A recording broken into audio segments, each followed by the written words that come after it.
Hello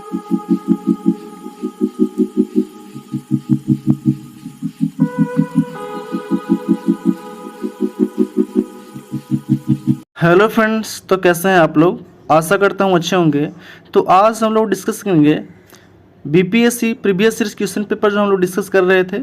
67 का 2 paper हुआ था। एक फर्स्ट जो एग्ज़ाम हुआ था उसका कैंसिल हो गया था पेपर, तो उसका भी हम लोग डिस्कस कर चुके हैं। और री एग्ज़ाम हुआ था उसका भी हम लोग 67 का जो है वो डिस्कस जो है वो कर चुके हैं। तो आज हम लोग इस वीडियो में डिस्कस करेंगे 66 बीपीएससी का जो पेपर हुआ था उसका हम लोग पूरा जो है 150 क्वेश्चन जो फुल डिस्कशन के साथ आपको कराया जाएगा, ठीक है।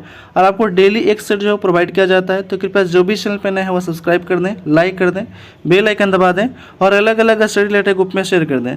जो भी बीपीएससी 69 का तैयारी कर रहे हैं उनके लिए ये मोस्ट इंपॉर्टेंट है। और बिहार शिक्षक जो बीपीएससी के थ्रू जो लेने वाला है एग्जाम, उनके लिए भी ये जो है मोस्ट इंपॉर्टेंट टेस्ट सीरीज चलाया जा रहा है, ठीक है।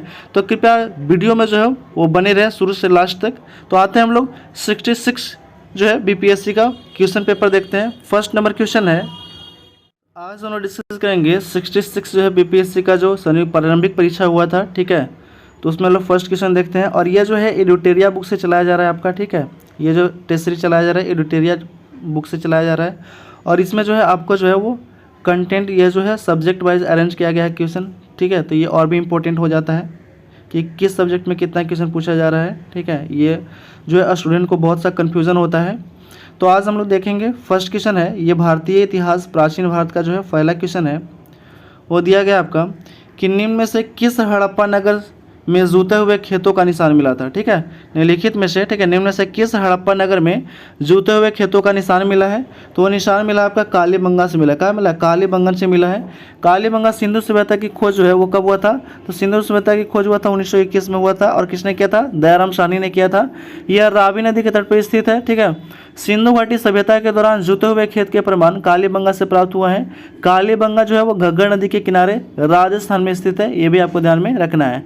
सिंधु घाटी सभ्यता में नर्तकी का से जो मूर्ति मिली है वो कहाँ से मिली है? तो वो मोहनजोदड़ो से मिली है, ये भी ध्यान रखिएगा। नेक्स्ट क्वेश्चन है, अगला क्वेश्चन, त्रिरत्न यानी कि 3 रत्न जैसे सटीक ज्ञान जैसी सच्ची आस्था और सटीक क्रिया निम्न से किससे संबंधित है? तो यह जो संबंधित है वो आपका जैन धर्म से संबंधित है। किससे संबंधित है? जैन धर्म से, ठीक है। सटीक ज्ञान, सच्ची आस्था, सटीक क्रिया का संबंध जैन धर्म से है। इन तीनों को सम्मिलित रूप से त्रिरत्न या रत्नत्रय कहा जाता है, ठीक है। त्रिरत्न कहा जाता है। त्रिरत्न जो है आध्यात्मिक मुक्ति के लिए आवश्यक है। जैन धर्म की स्थापना ऋषभदेव ने की थी, क्या था, ठीक है। तथा इसका वास्तविक संस्थापक जो है वो महावीर थे, 24वें तीर्थंकर, ठीक है। जैन धर्म के 24वें तीर्थंकर थे महावीर। इनको वास्तविक संस्थापक जो है वो माना जाता है, ठीक है, जैन धर्म का। नेक्स्ट क्वेश्चन है, अगला क्वेश्चन, इनमें से किस शासक ने चतुर्थ बौद्ध संगीति कश्मीरी में आयोजित किया था? तो चतुर्थ बौद्ध संगीति जो था वो हर क्वेश्चन लगभग जो है वो हम लोग 3 अभी जो है तीसरा ये जो है हम लोग प्रैक्टिस ये जो है वो क्वेश्चन पेपर प्रीवियस ईयर का डिस्कस कर रहे हैं। और लगभग हर एक एग्जाम में जो है वो बौद्ध संगीति से एक क्वेश्चन जरूर जो है पूछ लिया जा रहा है, ठीक है। तो ये आपको एकदम ध्यान रखना है, ठीक है, कि बौद्ध संगीति से एक क्वेश्चन है यहाँ से कन्फर्म पूछा जा रहा है, ठीक है। और यहाँ पे क्वेश्चन पूछा गया था कि इसमें किस शासक ने चतुर्थ बौद्ध संगीति कश्मीर में आयोजित किया गया था? तो ये किया गया था आपका कनिष्क के द्वारा, ठीक है, कनिष्क के द्वारा किया गया था, ठीक है। हम लोग शासन का जो आपका शासक का जो क्रम हम बता देते हैं। पहला जो है वो पहला जो है बौद्ध संगीति हुआ था वो राजगीर में हुआ था, ठीक है, शासन काल था अजातशत्रु का। दूसरा हुआ था वैशाली में, उस समय शासन काल था कालाशुक का। तीसरा बौद्ध संगीति जो हुआ था पाटलिपुत्र में, और उस समय शासन काल था अशोक का। और ये पूछा गया था आपका कि चतुर्थ बौद्ध संगीति, तो चतुर्थ बौद्ध संगीति जो हुआ था वो हुआ था आपका चतुर्थ बौद्ध संगीति हुआ था कुंडलवन में हुआ था, ये कुंडलवन में ही हुआ था, ठीक है। और शासनकाल पूछा गया था तो शासनकाल जो होता कनिष्क का शासनकाल था, ठीक है। नेक्स्ट हम लोग क्वेश्चन आता है, अगला क्वेश्चन, निम्न में से किस भारतीय दर्शन को ने परमाणु सिद्धांत का प्रतिपादन किया था? तो परमाणु सिद्धांत का प्रतिपादन जो था वो किया गया था आपका वैश्विक के द्वारा, वैशेषिक के द्वारा जो था वो किया गया था। परमाणु दर्शन का सिद्धांत वैशेषिक दर्शन के कनात द्वारा प्रतिपादित किया गया था। न्याय दर्शन का संबंध जो था किससे था? तो गौतम से था, ठीक है। न्याय दर्शन किससे था? तो गौतम से संबंधित था, ठीक है, न्याय दर्शन। वही शाक्य दर्शन की अगर बात करेंगे तो शाक्य दर्शन के कौन हो जाएगा? तो शाक्य दर्शन के कपिल हो जाएगा, कपिल मुनि, ठीक है, कपिल मुनि। और योग के कौन थे? तो योग के पतंजलि थे, ठीक है, पतंजलि। तो जितना भी आपको डिस्कस जो कराया जा रहा है ये भी मोस्ट इंपॉर्टेंट है, ठीक है। वीडियो को 1 से 2 बार रिपीट कर लीजिएगा ताकि जितना भी क्वेश्चन आपको कराया जाता है वो टोटल क्वेश्चन जो है इस वीडियो में आपको याद हो जाए, ठीक है। और जो भी एग्जाम आने वाला है उसके लिए भी ये इंपॉर्टेंट है, ठीक है। तो कृपया अभी तक जो भी चैनल को सब्सक्राइब नहीं किए हैं वो कृपया सब्सक्राइब कर दें, ठीक है, लाइक कर दें और अलग अलग स्टडी रिलेटेड ग्रुप में भी शेयर कर दें। आते हैं हम लोग नेक्स्ट क्वेश्चन की ओर। अब आपका क्वेश्चन जो है वो दिया गया है मध्यकालीन भारत से, ठीक है। तो मध्यकालीन भारत से जो है वो पहला क्वेश्चन है कि किस दिल्ली सुल्तान ने रक्त एवं लौ की नीति अपनाया था, ठीक है। तो रक्त एवं लौ की नीति जो था वो किसके द्वारा अपनाया गया था, तो वो बलबन के द्वारा अपनाया गया था, ठीक है। रक्त एवं लौ की नीति जो था वो अपनाया गया था, बलबन के द्वारा अपनाया गया था, तो ये भी ध्यान रखिएगा, ठीक है। बलबन के द्वारा रक्त एवं लौ की नीति प्रतिपादन दिल्ली के सुल्तान बलबन के द्वारा किया गया था। रक्त एवं लौ का तात्पर्य अपने शत्रुओं के प्रति कठोर नीति से है। राज दरबार में सिजदा और प्रवेश प्रथा की शुरुआत भी जो बलबन के द्वारा ही किया गया था, और इसका मूल नाम जो था वो उलुग खा था, ये भी ध्यान में रखना है। नेक्स्ट क्वेश्चन है, अगला क्वेश्चन, ठीक है। नेक्स्ट क्वेश्चन है कि कौन सा मध्यकालीन भारतीय साम्राज्य व्यापक स्तर पर स्थानीय स्वशासन के लिए प्रसिद्ध था। तो स्थानीय स्वशासन के लिए जो प्रसिद्ध था वो था आपका चोल राजवंश था। क्या था, चोल साम्राज्य जो था वो स्थानीय स्वशासन के लिए प्रसिद्ध था। चोल वंश का संस्थापक जो था वो विजयालय थे, और इसका राजधानी कहाँ थी, तो तंजौर थी। कहाँ थी, तंजौर जो था इसका राजधानी था, ठीक है, ध्यान रखिएगा, तंजौर राजधानी था। राजेंद्र प्रथम के शासनकाल में यह वंश अपने जो था वो चरम कोच्च पे था, ठीक है, ये भी ध्यान रखिएगा। नेक्स्ट क्वेश्चन है, अगला क्वेश्चन, पंचनकारी जो था, पंचनकारी निम्न में से किससे संबंधित है। तो पंचनकारी जो था वो संबंधित आपका किससे, तो दीवारों में अर्ध कीमती पत्थरों जड़कर फूल की नक्काशी करने से संबंधित है। ऑप्शन नंबर ए हो जाएगा राइट आंसर, ठीक है, ध्यान रखिएगा। पिट्रा ड्यूरा से तात्पर्य दीवारों में अर्ध कीमती पत्थर जड़कर फूलों की नक्काशी करने से है, ठीक है। और पिट्टा दूरा जो है, पिट्टा दूरा या पंचकारी इंडो इस्लामिक वास्तुकला का एक उदाहरण है, ठीक है। इंडो इस्लामिक वास्तुकला का क्या है, एक उदाहरण है, ये भी ध्यान रखिएगा। नेक्स्ट क्वेश्चन है, अगला प्रश्न जो दिया गया आपका वो है कि किस मुगल शासक ने चित्रकारी के लिए कारखाने बनवाए थे, ठीक है। किस मुगल शासक ने चित्रकारी के लिए कारखाने बनवाए थे, तो वो बनवाया था कौन, तो अकबर बनवाया था। कौन बनवाया था, अकबर। अकबर का शासनकाल अगर पूछेगा तो 1556 से लेकर के 1605 तक शासनकाल था। अकबर के शासनकाल में चित्रकला को काफ़ी सुनियोजित तरीके से विकसित किया जाता था। चित्रकला को बनाने वाले कलाकार के लिए एक कारखाना या तस्वीर खाना बनाया गया था। ये कलाकार इन स्थानों पर चित्रों बनाया करते थे, ठीक है। और स्वर्ण युग जो था चित्रकला का स्वर्ण युग कहा जाता है जहांगीर के शासनकाल में, ये भी ध्यान रखिएगा। नेक्स्ट क्वेश्चन है आपका आधुनिक भारत से क्वेश्चन आता है, ठीक है। तो पहला क्वेश्चन है कि इनमें से किसने 1857 के विद्रोह से सक्रिय भाग लिया था, ठीक है। 1857 के विद्रोह में जो था वो सक्रिय भाग लिया था कौन, तो वो लिया था आपका ऑप्शन नंबर ये हो जाएगा राइट आंसर, एक से अधिक हो जाएगा, ठीक है। नाना साहेब कानपुर से, बेगम हजरत महल लखनऊ से, मौलवी अहमदुल्ला फैजाबाद से, और बेगम जीनत महल जो था वो दिल्ली से कर रहे थे, ठीक है। बेगम जीनत महल जो थे वो बहादुर शाह जफर की पत्नी थी, ठीक है। बेगम जीनत महल जो थी किसकी पत्नी थी, तो बहादुर शाह जफर द्वितीय की पत्नी थी, ये भी ध्यान रखिएगा। तो ऑप्शन नंबर क्या हो जाएगा, एक से अधिक, ऑप्शन नंबर ई हो जाएगा राइट आंसर। नेक्स्ट क्वेश्चन है, अगला क्वेश्चन, किस अधिनियम के बारे में जवाहरलाल नेहरू ने कहा था कि हमें एक ऐसी कार दी गई जिसमें सब ब्रेक थे किंतु इंजन नहीं था, ठीक है। किस अधिनियम के बारे में ये जवाहरलाल नेहरू ने कहा कि हमें एक ऐसी कार दी गई है जिसमें सब ब्रेक है, ठीक है, जिसमें सब ब्रेक थे लेकिन इंजन नहीं था, वो कौन सा था, कौन सा अधिनियम, तो 1935 का अधिनियम, ऑप्शन नंबर डी हो जाएगा राइट आंसर। 1935 के भारत सरकार अधिनियम को जवाहरलाल नेहरू ने कहा कि यह एक ऐसी कार है जिसमें ब्रेक तो है परंतु इंजन नहीं है, ठीक है। यह अधिनियम भारत के संघीय व्यवस्था पर जोर दिया गया था, लेकिन भारत की स्वतंत्रता के विषय में मौन रहा, जिसके कारण यह भारतीय द्वारा इसकी जो है आलोचना किया गया था। नेक्स्ट क्वेश्चन है, अगला क्वेश्चन है कि दांडी जो यात्रा था वो कितने दिनों तक चला था, ठीक है। दांडी यात्रा जो था वो कितने दिनों तक चला था, ये भी मोस्ट इंपॉर्टेंट क्वेश्चन है, ठीक है। तो ये कितने दिनों तक, 24 दिनों तक चला था। ये आपको डेट कंफर्म होगा तभी आप इसको निकाल सकते हैं कि कितने दिन चले थे, ठीक है। तो यह स्टार्ट कब होता है, तो 12 मार्च से, ठीक है, 12 मार्च 1930 से यह स्टार्ट होता है, ठीक है। और ये कब तक चलते हैं, तो 6 अप्रैल 1930 तक, ठीक है, 6 अप्रैल 1930 तक। तो 24 और 6 30, यानी कि जो है ये 24 से 30 यानी कि जो है ये 24 दिनों तक जो है ये यात्रा किए थे, ये भी ध्यान में रखना है, ठीक है। नेक्स्ट क्वेश्चन है, अगला क्वेश्चन, प्रसिद्ध गीत सरफरोशी की तमन्ना अब हमारे दिल में है के रचयिता कौन है, ठीक है। ये सब बोलते हैं ना कि प्रसिद्ध गीत सरफरोशी की तमन्ना अब हमारे दिल में है, ठीक है। तो ये 12 नंबर जो है उसका आंसर हो जाएगा, 12 का जो आंसर हो जाएगा वो हो जाएगा आपका ऑप्शन नंबर ई हो जाएगा राइट आंसर, ठीक है। ऑप्शन नंबर ई हो जाएगा राइट आंसर। यहाँ पे क्या हो जाएगा कि बिस्मिल्लाह अजीमाबादी बिहार के क्रांतिकारी थे, ठीक है। बिहार के क्या थे, क्रांतिकारी थे, ठीक है। उन्होंने 1921 में सरफरोशी की तमन्ना गज़ल को लिखा था, ठीक है। सरफरोशी की तमन्ना उन्होंने लिखा था। हालांकि इस गज़ल का प्रसिद्धि वो राम प्रसाद बिस्मिल ने बनाया था। गज़ल की यह पंक्तियां आज़ादी के संघर्ष के दौरान क्रांतिकारी की नई ऊर्जा का संचार करती थी, ठीक है। तो क्या हो जाएगा ऑप्शन हो जाएगा डी हो जाएगा, ई हो जाएगा राइट आंसर, ठीक है। इनमें से कोई नहीं। नेक्स्ट क्वेश्चन हम लोग अगला क्वेश्चन देखते हैं। बंगाल विभाजन के प्रत्याघात के रूप में कौन सा आंदोलन शुरू हुआ था? तो ये जो आंदोलन शुरू हुआ था वो था स्वदेशी आंदोलन शुरू हुआ था। ठीक है, स्वदेशी आंदोलन हुआ था 19 जुलाई 1905 को शुरू हुआ था। कब हुआ था? 19 जुलाई 1905 को बंगाल विभाजन की घोषणा की गई। 19 जुलाई 1905 को बंगाल विभाजन की घोषणा किया गया था और 16 अक्टूबर 1905 को जो है ये लागू कर दिया गया था। और बंगाल विभाजन के विरोध में ही संपूर्ण जो देश में वो जो है क्या लगाया था? तो स्वदेशी आंदोलन जो है चलाया गया था। ठीक है, स्वदेशी आंदोलन चलाया गया था 1905 में। ठीक है, 1905 में चलाया गया था। ठीक है, नेक्स्ट क्वेश्चन है, अगला क्वेश्चन वो दिया गया 14 नंबर क्वेश्चन है कि इनमें से 1945 से 46 में दिल्ली में हुए INA के मुकदमे में पक्ष में पेश हुए वकील जो थे वो कौन थे? तो पक्ष में पेश हुए वकील का नाम जो था वो था आपका भूला भाई देसाई था। कौन थे? तो भूला भाई देसाई थे। आज़ाद हिंद फौज के अधिकारी कर्नल प्रेम सहगल, कर्नल गुरुबख्श सिंह तथा मेजर जनरल शाहनवाज खान 1945 से 46 में संयुक्त रूप से मुकदमा चलाया गया था, जिसके इनके पक्ष में जो थे वो भूलालाल देसाई ने वकालत किया था। ये भी आपको ध्यान में रखना है। नेक्स्ट क्वेश्चन है, अगला क्वेश्चन कि मैडम भिकाजी कामा ने भारत के तिरंगी स्वतंत्रता ध्वज को कहाँ फहराया था? ठीक है, मैडम भिकाजी कामा पूरा नाम इनका। ठीक है, ने भारत के तिरंगी स्वतंत्रता ध्वज को कहाँ फहराया था?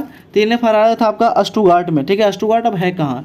मैडम भिकाजी कामा ने भारतीय स्वतंत्रता आंदोलन के प्रतीक के रूप में 22 अगस्त 1907 को, ठीक है 22 अगस्त 1907 को जो है, ठीक है 7 को जर्मनी के स्टुगार्ट में भारत का प्रथम राष्ट्रीय ध्वज फहराया था। मैडम भिकाजी कामा को भारतीय स्वतंत्रता की जननी भी कहा जाता है या माँ कहा जाता है, ये भी ध्यान में रखना है। नेक्स्ट क्वेश्चन है, अगला क्वेश्चन है कि इनमें से कौन सी जोड़ी सही नहीं है? तो कौन सी जोड़ी सही है ये पूछा गया है। तो सही हो जाएगा का ऑप्शन नंबर बी CR दास देशबंधु, ये सही है। ऑप्शन नंबर बी हो जाएगा राइट आंसर। व्यक्तिगत सत्याग्रह के लिए चुने गए प्रथम जो सत्याग्रही थे वो तो कौन थे? विनोबा भावे थे। ठीक है, चित्तरंजन दास को देशबंधु के उपनाम से जाना जाता है। ठीक है, देशबंधु के उपनाम से जाना जाता है।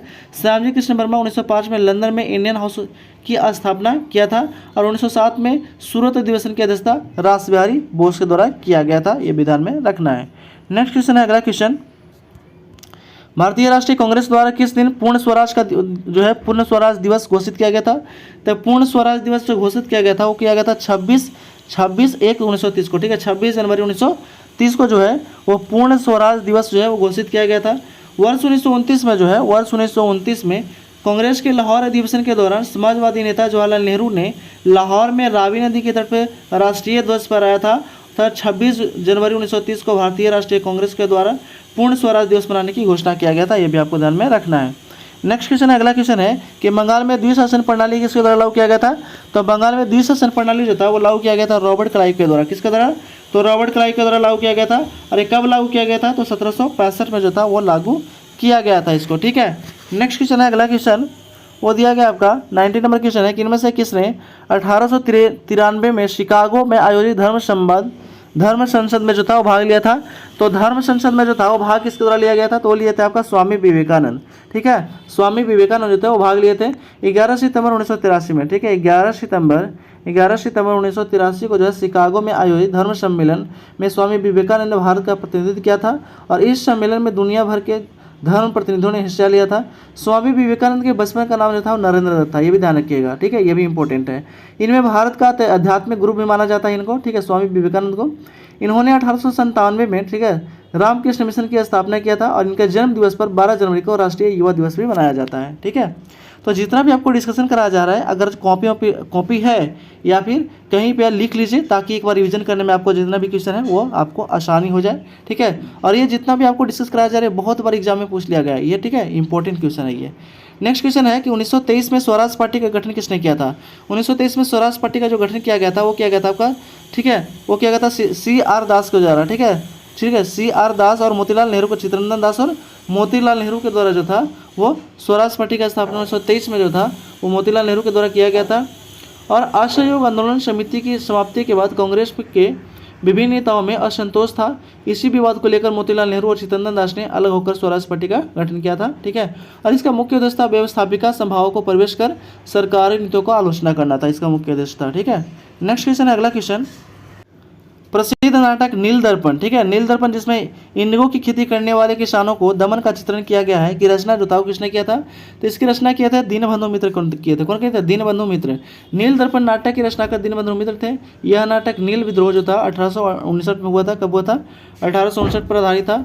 इसमें नील किसानों को दुर्दशा पर चर्चा की गई है। नील दर्पण का अंग्रेजी में अनुवाद मधुसूदन दत्त ने किया था। नील विद्रोह की घटना बंगाल के नदियों जिलों में हुआ, जिसके प्रमुख नेता जो थे वो दिगंबर विश्वास और विष्णु विश्वास थे। ठीक है, दिगंबर विश्वास और विष्णु विश्वास थे।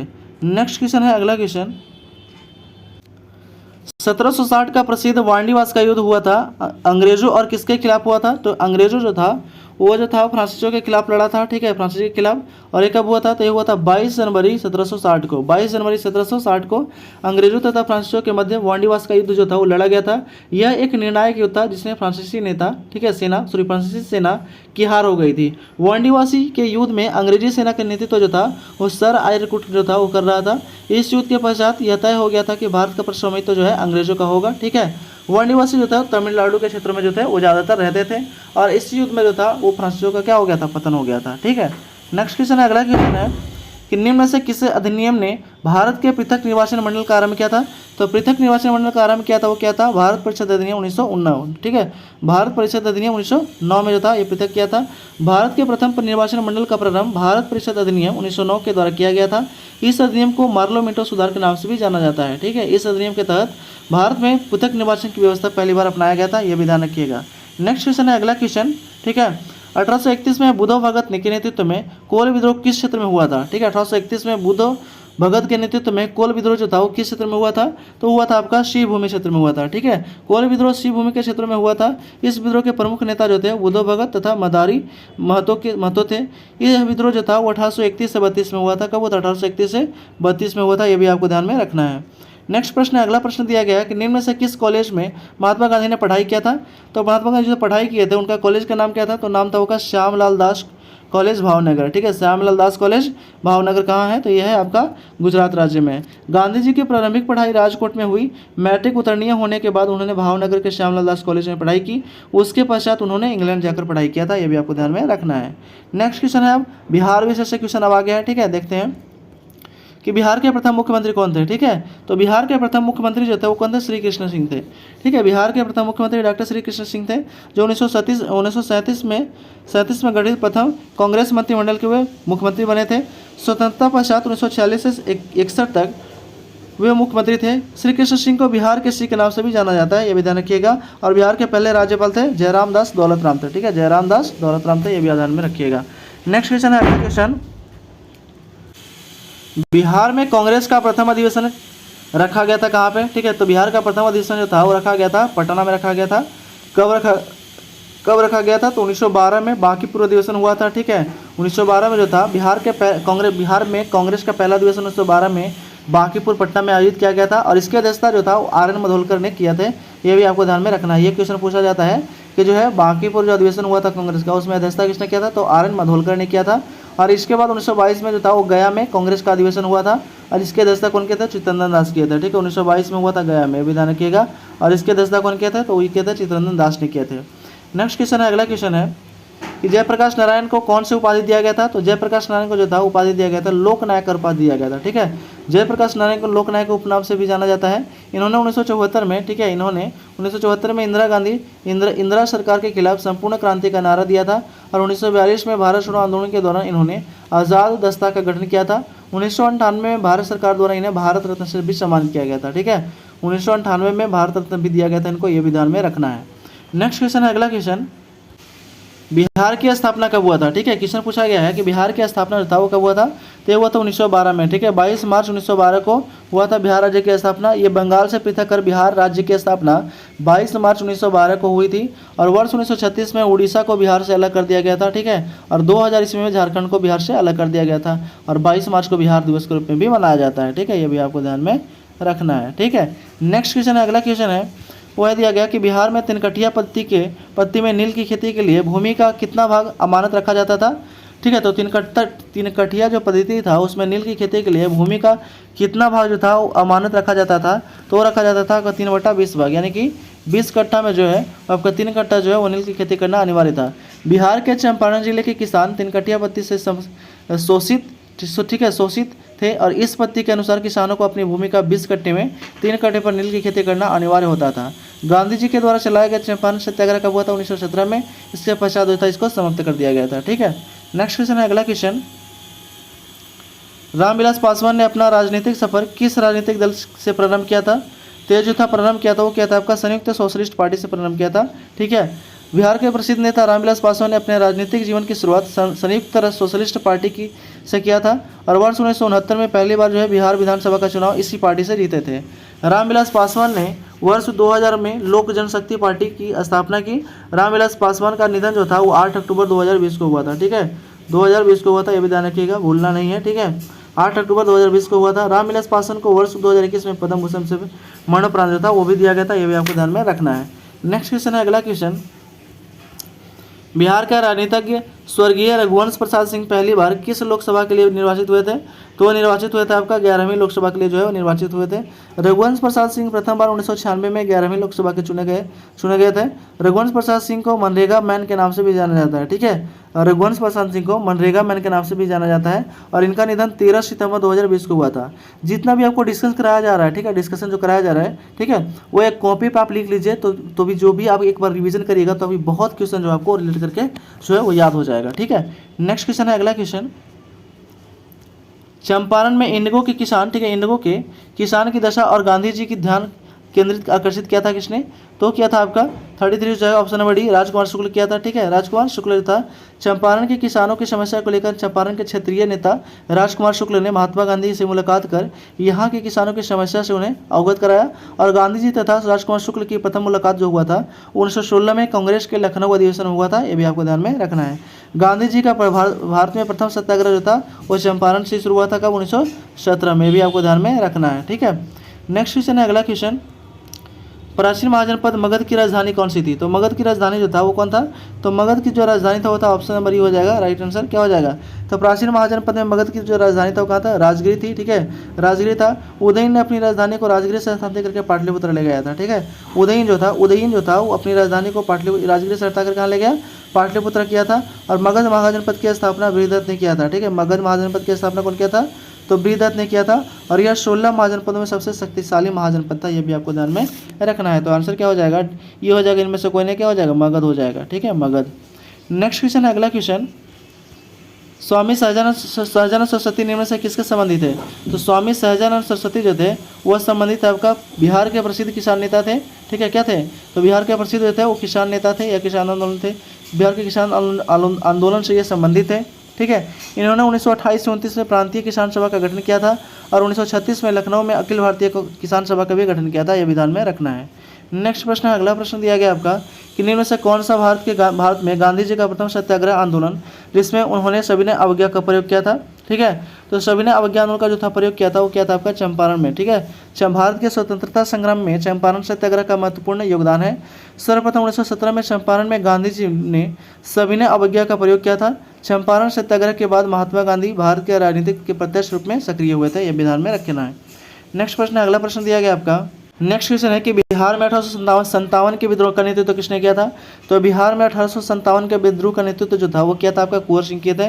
कौन किए थे? कुंवर सिंह किए थे। ठीक है, बिहार में 1857 की क्रांति का नेतृत्व कुंवर सिंह ने किया था। कुंवर सिंह जगदीशपुर के जमींदार थे। कुछ प्रमुख व्यक्ति का नाम जो है, ठीक है, नाना साहब कहाँ से? कानपुर से थे। ठीक है, नाना साहब कानपुर से थे।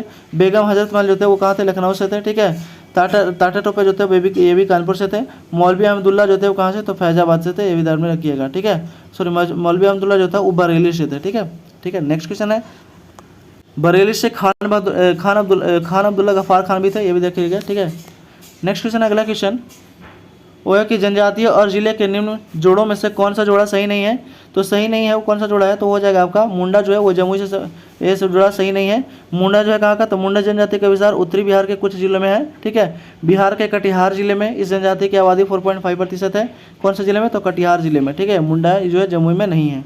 नेक्स्ट क्वेश्चन है, अगला क्वेश्चन है वो है आपका कि बिहार राज्य के कुल भौगोलिक क्षेत्र की तुलना में समस्त वन क्षेत्र का प्रतिशत कितना है?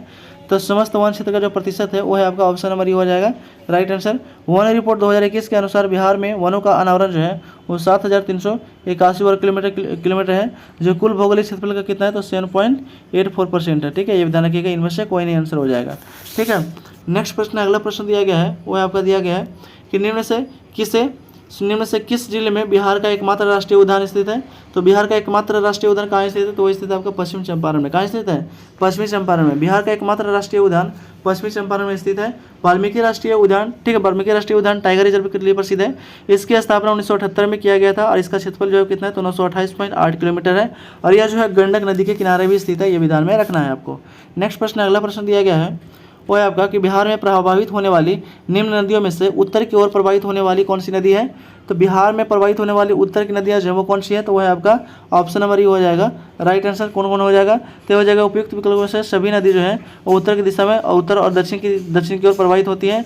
यह सभी नदियों हिमालय, तो ठीक है, ये सभी जो है वो नदी क्या हो जाएगी, उत्तर से दक्षिण दिशा में प्रवाहित होती है। ठीक है, और यह सभी नदियाँ हिमालय नदियाँ हैं। यह नेपाल में हिमालय से निकलकर बिहार में प्रवेश कर गंगा की सहायक नदियाँ बन जाती हैं, ये बिहार में रखना है आपको। नेक्स्ट क्वेश्चन है, अगला क्वेश्चन है 42 नंबर क्वेश्चन है कि बिहार में निम्न जिलों में से किस जिले में ही पीडमोंट स्वैम्प मिट्टी पाई जाती है। ठीक है, तो पीडमोंट स्वैम्प मिट्टी जो है वो पाया जाता है कहाँ पे, बिहार के जिले में, तो पश्चिम चंपारण में पाया जाता है। कहाँ पाया जाता है, तो पश्चिम चंपारण में जो है ये मिट्टी पाया जाता है। ठीक है, और यह धान की खेती के लिए सर्वोत्तम है, यह धान की खेती के लिए जो है सर्वोत्तम मिट्टी है। नेक्स्ट क्वेश्चन है, अगला क्वेश्चन है कि बिहार में निम्न प्रशासनिक विभागों जड़ों में से किस जड़े से गंगा नदी नहीं बहती है। ठीक है, तो नहीं बहती है कौन सी जड़ से, तो कोसी और मगध से जो है यह जो है गंगा नदी यहाँ से नहीं बहती है। ठीक है, उपयुक्त, ठीक है, विकल्प में बिहार में कोसी मगध के प्रशासनिक क्षेत्रों में गंगा नदी नहीं प्रवाहित होती है। गंगा नदी का बिहार में 12 जिलों से होकर के बहती है। कौन कौन है 12 जिला, बक्सर, भोजपुर, सारण, पटना, वैशाली, समस्तीपुर, बेगूसराय, मुंगेर, खगड़िया, कटिहार, लखीसराय और भागलपुर। लिखना चाहे तो लिख सकते हैं, वीडियो को एक बार पीछे करके एक बार लिख लीजिएगा। ठीक है, लिखना चाहेंगे तो। ठीक है, नेक्स्ट क्वेश्चन है कि वर्ष 1632 में बिहार के पटना शहर में कौन सी कंपनी ने अपनी फैक्ट्री स्थापित किया था। तो 1632 से पटना में कौन सी फैक्ट्री स्थापित हुआ था, तो वो था आपका कौन था, तो डच ईस्ट इंडिया कंपनी हुआ था। कौन हुआ था, डच ईस्ट इंडिया कंपनी जो था वो 1632 से पटना में अपना पहला कारखाना स्थापित किया था और यह जो था मुख्यतः चीनी, सोरा, सूती वस्त्र, अफीम आदि का व्यापार किया जाता था यहाँ से। ठीक है, नेक्स्ट क्वेश्चन है, अगला क्वेश्चन, बिहार सरकार ने अगस्त 2018 में एक नई योजना सतत जीविकापार्जन योजना की शुरू किया है। इस योजना का उद्देश्य क्या है, तो इस योजना का जो उद्देश्य है ऑप्शन नंबर ये हो जाएगा राइट आंसर। ठीक है, इस योजना का उद्देश्य क्या है, तो इस योजना का उद्देश्य है सतत जीविकोपार्जन योजना की शुरुआत बिहार सरकार द्वारा शराबबंदी के कारण जो है प्रभावित परिवारों को पूर्णवास के लिए किया गया था। इसके अंतर्गत अंतर प्रभावित लोगों में स्वरोजगार, ठीक है, स्वरोजगारों को अवसर जो है प्रदान किया गया है। ठीक है, ये ध्यान रखिएगा, ऑप्शन नंबर 1 से अधिक हो जाएगा। ठीक है, ऑप्शन नंबर क्या हो जाएगा, 1 से अधिक हो जाएगा। ठीक है, नेक्स्ट क्वेश्चन है, अगला क्वेश्चन वो दिया गया आपका बिहार सरकार के 7 निश्चय में से निम्न से कौन सा सम्मिलित नहीं है। ठीक है, 7 निश्चय योजना लाया गया था बिहार सरकार के द्वारा, तो इसमें कौन सा नहीं है वो, तो हो जाएगा आपका ऑप्शन नंबर डी हो जाएगा, बाल कल्याण जो है नहीं है। कौन कौन है ये बता देते हैं आपको। ठीक है, बिहार सरकार द्वारा वर्ष 2016 से 17 में 7 निश्चय योजना जो था शुरुआत किया गया था। कौन कौन था, तो पहला था आर्थिक हल युवा को बल। ठीक है, दूसरा था आरक्षित रोजगार महिलाओं का अधिकार, तीसरा था हर घर बिजली लगातार, चौथा था हर घर नल का जल। ठीक है, पांचवा था हर घर पक्की गली नलियाँ, छठा था शौचालय निर्माण घर का सामान, सातवां था अवसर बढ़े आगे बढ़े। तो ये बाल कल्याण नहीं आया। ठीक है, नेक्स्ट क्वेश्चन, अगला क्वेश्चन वो दिया गया आपका 47 नंबर क्वेश्चन है कि बिहार का प्रति व्यक्ति, ठीक है, बिहार का प्रति व्यक्ति शुद्ध राज्य घरेलू उत्पाद स्थिर कीमतों पर देश की तुलना में कम है। वर्ष 2018-19 में ये कितना था, तो वर्ष 2018-19 में जो था वो था आपका कितना, तो वो था जो था वो आपका था राष्ट्रीय औसत का 33% था। कितना, राष्ट्रीय औसत का 33% था। ठीक है, 33% था, ऑप्शन नंबर डी हो जाएगा राइट आंसर। नेक्स्ट क्वेश्चन, अगला क्वेश्चन है कि भारत के निर्वाचन आयोग ने कब बिहार विधानसभा 2020 के आम चुनाव के लिए प्रेस नोट जारी किया था। तो प्रेस नोट जो था वो जारी किया गया था, वो किया गया था आपका 25 सितंबर 2020 को। कब किया गया था, 25 सितंबर 2020 को। बिहार विधानसभा 2020 के आम चुनाव के लिए प्रेस नोट 25 सितंबर 2020 को जारी किया गया था। 243 सीट पर यह जो था चुनाव संपन्न कराया गया था। पहला चरण, ठीक है, 3 चरण में शुरू करवाया गया था। ठीक है, इस चुनाव में जो था पार्टियां जो मिली थी कौन कौन, बीजेपी, आरजेडी और जेडीयू था। ठीक है, नेक्स्ट क्वेश्चन है, अगला क्वेश्चन, अगला प्रश्न जो है वो दिया गया आपका बिहार सरकार ने 1 अप्रैल 2019 को सार्वजनिक वित्तीय प्रबंधन प्रणाली शुरू की है। यह प्रणाली जो है वो क्या है, तो यह प्रणाली जो है वो ऑप्शन नंबर ये हो जाएगा राइट आंसर। यह प्रणाली राज्य के समस्त वित्तीय कार्य कार्यकलापों को ऑनलाइन तथा कागजी रहित बनाएगा। ठीक है, तो ये भी सही है। ठीक है, दूसरा नेक्स्ट है आपको दिया गया है कि बैंकों की एएनपी समस्या को हल करेगी। ठीक है, तो बैंकों की क्या होगा, एएनपी समस्या को क्या करेगा, हल करेगा, तो ये भी सही है। ठीक है, और राज्य परियोजना प्रभावी क्रियान्वयन सुनिश्चित करेगा, तो ये भी सही है। ठीक है, यानी कि एक से अधिक ऑप्शन सही हो जाएगा, ऑप्शन नंबर डी हो जाएगा राइट आंसर। नेक्स्ट क्वेश्चन, अगला क्वेश्चन वो आपका दिया गया है कि भारत सरकार ने 2 जनवरी 2020 को बिहार राज्य के कृषि कर्मण पुरस्कार प्रदान किया गया है। तो यह पुरस्कार दिया गया था किस क्षेत्र में दिया जाता है, तो यह पुरस्कार जो है वो दिया गया था आपका मक्का और गेहूं उत्पादन के उत्पादकताओं को। ठीक है, मक्का और गेहूं के उत्पादन और उत्पादकता के लिए जो है ये दिया गया था पुरस्कार। ठीक है, ध्यान रखिएगा, कर्मण पुरस्कार। ठीक है, नेक्स्ट क्वेश्चन है, अगला क्वेश्चन अब जो है प्रश्न आपका भारतीय राज्य व्यवस्था से दिया गया है। ठीक है, फर्स्ट क्वेश्चन है कि निम्न से कौन सा विकेंद्रीकरण जो है वो वैशिष्टिक नहीं है। ठीक है, वैशिष्ट नहीं है तो कौन सा हो जाएगा, तो हो जाएगा आपका ये हो जाएगा स्थानीय समुदाय को आत्मविश्वास को जो है वो नहीं जागना। ठीक है, नहीं जगाना, तो हो जाएगा ऑप्शन नंबर सी हो जाएगा राइट आंसर। ठीक है, विकेंद्रण से तात्पर्य यह है कि स्वायत्तता जो है यह तथा भागीदारी को अधिक लोगों तक पहुंचाना था। ठीक है, नेक्स्ट क्वेश्चन है, अगला क्वेश्चन वो दिया गया आपका ब्रिटिश शासनकाल में संविधान के विकास में कौन सा कानून ऐतिहासिक नहीं था। तो ऐतिहासिक कानून कौन सा नहीं था, तो वो था आपका protection of civil right act 1955। ये जो था वो क्या था, ऐतिहासिक नहीं था। ठीक है, भारत में ब्रिटिश सत्ता का प्रभाव जो था 1757 से 1947 तक रहा था। इसी बीच जो था पारित regulating act 1773, charter act 1833, government of act India जो था ये पारित किया गया था, ये सभी एक्ट। ठीक है, ध्यान रखिएगा। नेक्स्ट क्वेश्चन, अगला क्वेश्चन वो दिया गया कि भारत के संविधान का कौन सा अनुच्छेद भारतीय निर्वाचन आयोग का स्थापना से संबंधित है। तो भारतीय निर्वाचन आयोग की स्थापना से संबंधित आर्टिकल जो है वो कौन सा हो जाएगा, वो हो जाएगा आपका अनुच्छेद 324 हो जाएगा। ठीक है, भारतीय संविधान के भाग 15 में जो है कितने में, भाग 15 में इसका चर्चा किया गया। भाग 15 में जो है अनुच्छेद 324 के अंतर्गत भारतीय निर्वाचन आयोग का प्रधान का वर्णन किया गया है। भारत का चुनाव आयोग एक स्वतंत्र संवैधानिक आयोग है जो केंद्र और राज्य के निष्पक्ष चुनावों को निष्पादित करता है। इसकी स्थापना जो था वो कब हुआ था, तो 25 जनवरी 1950 को हुआ था, ये भी आपको ध्यान में रखना है। ठीक है, नेक्स्ट क्वेश्चन है, अगला क्वेश्चन 54 नंबर क्वेश्चन है कि विधि का नियम या कानून का अधिराज्य का मतलब क्या है। तो इसका मतलब जो है वो आपका सभी के लिए एक कानून और सभी के लिए एक न्याय मंत्र। ठीक है, सभी के लिए एक कानून और सभी के लिए एक न्याय मंत्र। ठीक है, ऑप्शन नंबर हो जाएगा राइट आंसर। नेक्स्ट प्रश्न है, अगला प्रश्न दिया गया है कि पंचायती राज्य संस्थाओं को 29 कार्यों की सूची किस अनुच्छेद के तहत दिया गया था। तो यह दिया गया था आपका अनुच्छेद जो है अनुच्छेद 243 के जी के तहत दिया गया था, ऑप्शन नंबर डी हो जाएगा राइट आंसर। भारतीय संविधान के भाग 9 में, ठीक कितने में, तो भाग जो है भाग 9 में अनुच्छेद 243 में। ठीक है, अनुच्छेद 243 को ओ तक है, तो 243 से 243 को ओ तक है, इसका जिक्र है।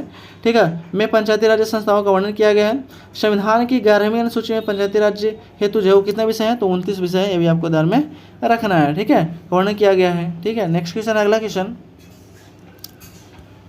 73वें संविधान संशोधन कानून की वैधानिक शुरुआत किस संविधान संशोधन बिल से हुआ था। तो यह जो हुआ था वो हुआ था आपका क्या 64वां संविधान संशोधन बिल के तहत हुआ था। ठीक है, 73वें संविधान संशोधन कानून की वैधानिक शुरुआत किस संविधान संशोधन बिल में से हुआ था, तो 64वां संविधान संशोधन बिल से हुआ था।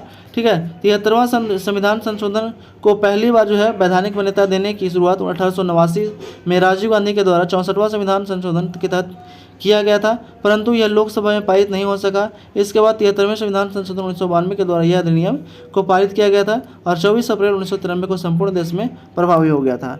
24 अप्रैल को राष्ट्रीय पंचायत दिवस भी मनाया जाता है, ये भी आपको ध्यान में रखना है। नेक्स्ट क्वेश्चन, अगला क्वेश्चन अब जो है आपका भारत का भूगोल से क्वेश्चन है। ठीक है, तो हम लोग आए 57 नंबर क्वेश्चन डिस्कस करते हैं। निम्न हिमालय, ठीक है, निम्न हिमालय पर्वत श्रेणियों में से किस पर्वत श्रेणी को अटल टनल का पार करती है।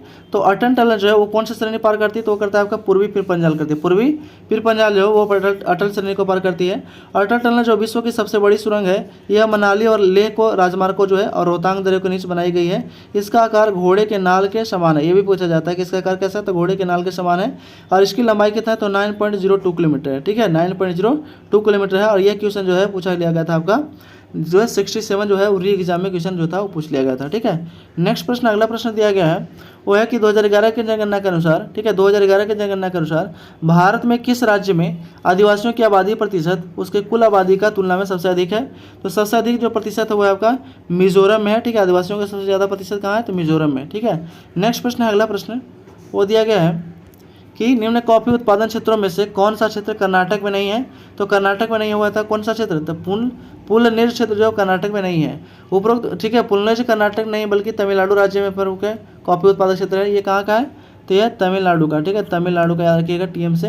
तमिलनाडु का जो है ये प्रमुख कॉफी उत्पादक क्षेत्र है, लेकिन भारत के सर्वाधिक कॉफी उत्पादक कहाँ होता है, तो कर्नाटक में होता है। ये भी आपको ध्यान में रखना है। नेक्स्ट क्वेश्चन, अगला क्वेश्चन, भौगोलिक क्षेत्र की दृष्टि से भारत के निम्न जिलों में से कौन सा जिला सबसे बड़ा है। तो सबसे बड़ा जो जिला है वो है आपका कौन सा, जैसलमेर है। कौन सा जिला है, जैसलमेर है। किसके, कौन से क्षेत्र में, तो भौगोलिक क्षेत्र में, ठीक है। महाराष्ट्र में सर्वाधिक वन्यजीव अभ्यारण्य जो है, ठीक है, सॉरी, नए भौगोलिक मानचित्र के अनुसार भारत का सबसे बड़ा जिला लेह लद्दाख केंद्र शासित प्रदेश का हिस्सा है। हालांकि लेह का कुछ भाग पाकिस्तान एवं चीन के कब्जे में है, जबकि भारत का सबसे छोटा जिला जो है वो कौन सा, पुडुचेरी। ये भी ध्यान में रखना है, ठीक है। तो 60 का सॉरी आंसर जो हो जाएगा वो हो जाएगा ऑप्शन नंबर ए हो जाएगा, ठीक है, मिस्टेक हो गया था। ऑप्शन नंबर क्या हो जाएगा, ए हो जाएगा राइट आंसर, ठीक है, ध्यान रखिएगा, ठीक है, ये मिस्टेक हो गया था। नेक्स्ट प्रश्न, अगला प्रश्न दिया गया है वो है कि भारत के किस राज्य में वन्यजीव अभ्यारण्य सबसे अधिक संख्या में है। तो सबसे अधिक संख्या में वन्यजीव अभ्यारण्य जो है वो कहाँ है, तो वह आपका कहाँ पे, तो वह आपका कर्नाटक में, कहाँ है, सॉरी महाराष्ट्र में, कहाँ है, तो महाराष्ट्र में सर्वाधिक वन्यजीव अभ्यारण्य कितना है, तो 50 है। कितने, 50 वन्यजीव अभ्यारण्य महाराष्ट्र में है। महाराष्ट्र को gateway of the heart of India भी कहा जाता है, ठीक है, महाराष्ट्र को gateway of the heart of India भी कहा जाता है। ये भी आपको ध्यान में रखना है। नेक्स्ट प्रश्न है, अगला प्रश्न है कि खनिज और जिले के निम्न जो है, खनिज और जिले के निम्न जोड़ों में से कौन सा जोड़ा सही है। तो सही जोड़ा बताना है, वो हो जाएगा option number A, live machine कहाँ मिलता है, तो कैमूर में मिलता है, ठीक है, लाइव मशीन कहाँ मिलता है, कैमूर में मिलता है। ये भी आप ध्यान में रखना है, ठीक है, जिसको कहते हैं चूना पत्थर, ठीक है। नेक्स्ट प्रश्न हम लोग देखते हैं, अगला प्रश्न जो है आपका वो विश्व भूगोल से क्वेश्चन है अब, ठीक है।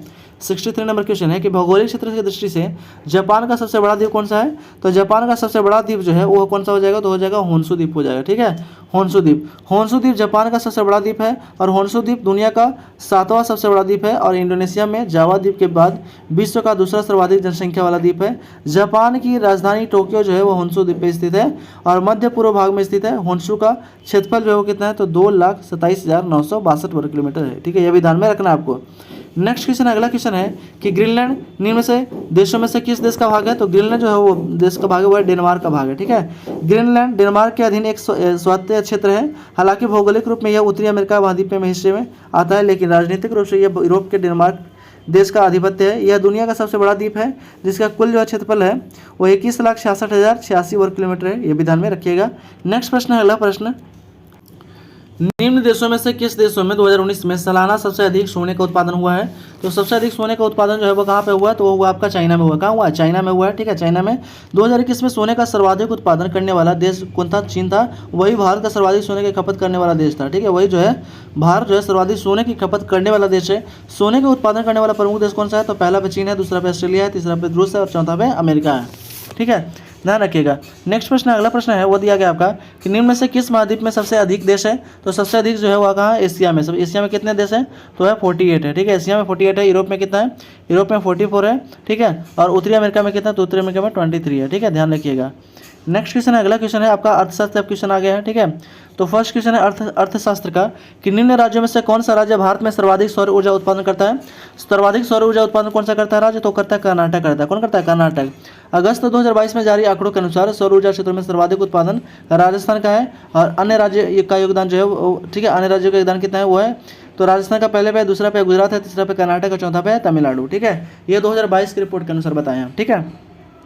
नेक्स्ट प्रश्न, अगला प्रश्न है वो दिया गया आपका कि उद्योग और स्थान के निम्न जोड़ों में कौन सा जोड़ा सही नहीं है। तो सही नहीं है कौन सा जोड़ा, तो हो जाएगा रेल डिब्बा जो है अभियांत्रिकी है, कहाँ, भागलपुर में, ये जो है सही नहीं है। उपयुक्त में दिए गए सॉरी ये जो है विकल्प में ऑप्शन, ये जो हो जाएगा क्या हो जाएगा, वैगन व्हील इंजीनियरिंग जो है वो कहाँ है, मुजफ्फरपुर में है, ठीक है। वैगन व्हील इंजीनियरिंग जो है वो मुजफ्फरपुर में है एकमात्र, ठीक है, ध्यान रखिएगा। तो ऑप्शन नंबर डी हो जाएगा राइट आंसर इसका। नेक्स्ट प्रश्न, अगला प्रश्न है कि भारत में खाद्य प्रबंधन निम्न में से कौन सा एक उद्देश्य नहीं है। तो उद्देश्य नहीं हो जाएगा आपका खाद्यान्नों का निर्यात। खाद्यान्नों का निर्यात जो है वो खाद्य प्रबंधन का निम्न में से एक जो है उद्देश्य नहीं है, ठीक है। नेक्स्ट प्रश्न है, अगला प्रश्न है वो है आपका भारत में राजस्व घाटे से ततर्प क्या है, ठीक है। तो भारत में राजस्व घाटे से जो ततर्प है वो क्या हो जाएगा, तो वो हो जाएगा आपका भारत में ऑप्शन नंबर बी हो जाएगा राइट आंसर। भारत सरकार को अपने उन व्ययों में वित्त पोषण के लिए उधार लेने की आवश्यकता है जो पूंजीगत परिस्थितियों का निर्माण नहीं करते हैं। ऑप्शन नंबर बी हो जाएगा राइट आंसर, ठीक है। नेक्स्ट क्वेश्चन है, अगला क्वेश्चन है वर्ष 2019 में निम्न से कौन सा देश भारत का सर्वाधिक व्यापारिक भागीदारी देश रहा है? तो सर्वाधिक व्यापारिक भागीदारी देश रहा है वो रहा है आपका संयुक्त राज्य अमेरिका। कौन रहा है? संयुक्त राज्य अमेरिका रहा है। ठीक है, वर्ष 2021 से 22 में भारत का सर्वाधिक व्यापारिक भागीदारी करने वाला देश जो संयुक्त राज्य अमेरिका है। वाणिज्य मंत्रालय के आंकड़ों के अनुसार वर्ष 2021 में अमेरिका और भारत के बीच 112 अरब अमेरिकी डॉलर जो है वो द्विपक्षीय व्यापार हुआ है, ये भी आपको ध्यान में रखिएगा। नेक्स्ट प्रश्न, अगला प्रश्न है वो दिया गया आपका 72 नंबर क्वेश्चन है कि भारतमाला परियोजना में भारत के निम्न से कौन सा इंफ्रास्ट्रक्चर क्षेत्र जो है संबंधित है? तो वह संबंधित है आपका सड़क इंफ्रास्ट्रक्चर से। किससे संबंधित है? भारतमाला परियोजना जो है वो सड़क इंफ्रास्ट्रक्चर से संबंधित है। भारत परियोजना एक राष्ट्रीय राजमार्ग विकास परियोजना है। इसमें सड़क और राष्ट्रीय गलियारों को ज़्यादा से ज़्यादा बेहतर बनाने और निर्माण करने के लिए परियोजना को शामिल किया गया है। ठीक है, ध्यान रखिएगा। वर्ष यह परियोजना जो 2015 में प्रारंभ किया गया था। ठीक है, नेक्स्ट प्रश्न है अगला क्वेश्चन,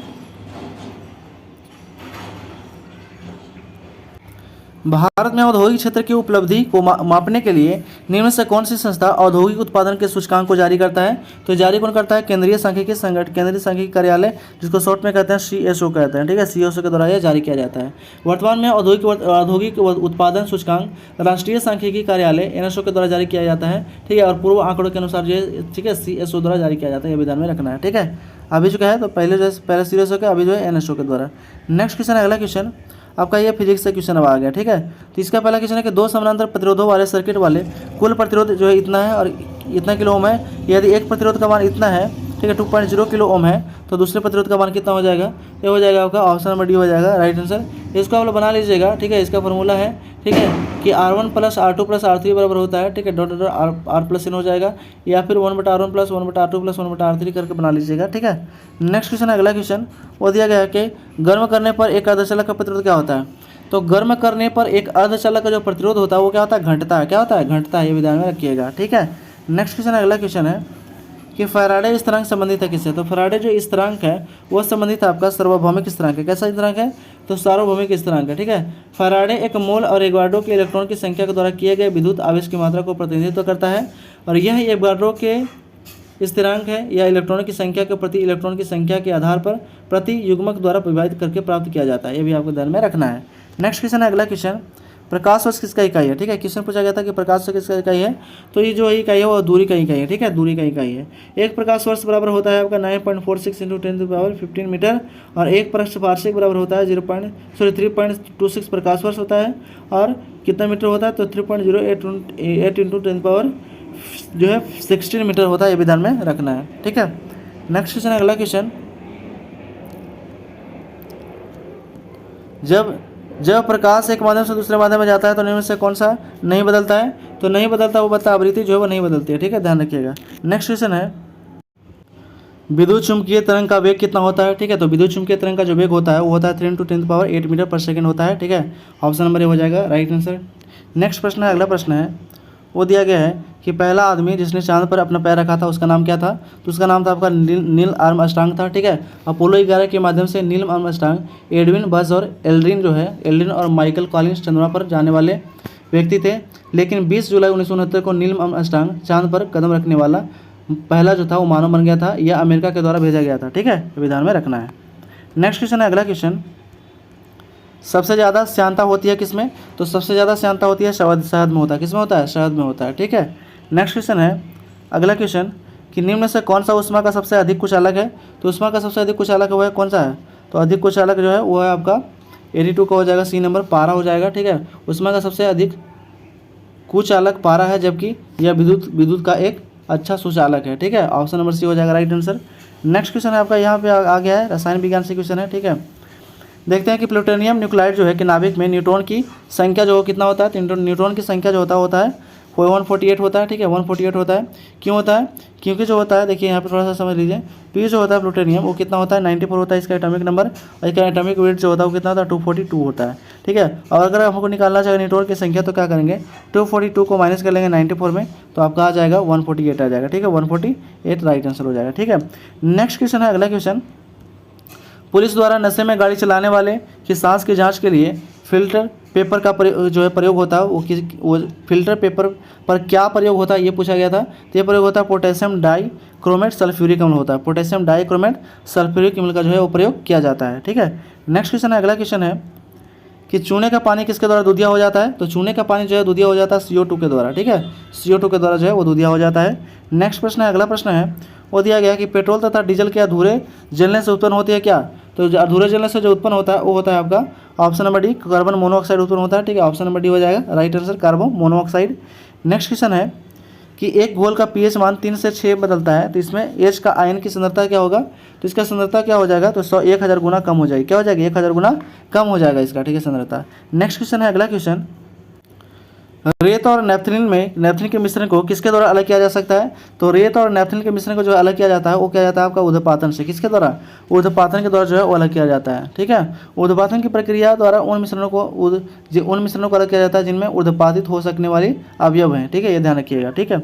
नेक्स्ट क्वेश्चन, अगला क्वेश्चन है कि बेंजीन में सिग्मा और पाई बंध कितने होते हैं, तो ठीक है, तो पहले बात है कि बेंजीन का फार्मूला क्या होना चाहिए, तो C6H6 होता है, बेंजीन का फार्मूला होता है, ठीक है। और इसमें पूछा गया था कि सिग्मा पाई, सिग्मा, ठीक है, इसमें पूछा गया था तो सिग्मा और पाई बंध कितने होते हैं, तो सिग्मा कितने होते हैं, तो 12 होते हैं, और पाई कितने हो गए, 3 हो गए, ठीक है। सिग्मा कहेंगे किसको, इसका जो स्ट्रक्चर होगा, तो स्ट्रक्चर देख लीजिए, ऐसा स्ट्रक्चर बनाया जाता है इसका, ठीक है, यहाँ पे थोड़ा सा समझ लीजिए, एक सिंगल रहेगा तो एक डबल बॉन्ड रहेगा, फिर सिंगल बनाएगा तो एक डबल बनाएगा, फिर सिंगल बनाएगा तो एक यहाँ पे डबल बनाएगा, और यहाँ पे जो है वो हाइड्रोजन आ जाता है, सभी एक एक हाइड्रोजन आ जाएगा, ठीक है, हाइड्रोजन आ जाएगा, तो सब जो हाइड्रोजन कितना हो गया, 4 सब ले लिया, ठीक है, 2 3 4 हो जाएगा, ठीक है, यहाँ पे हाइड्रोजन लगा दीजिए, सभी जगह पे हाइड्रोजन लग जाएगा। तो ये जो है वो क्या है, बेंजीन का स्ट्रक्चर है।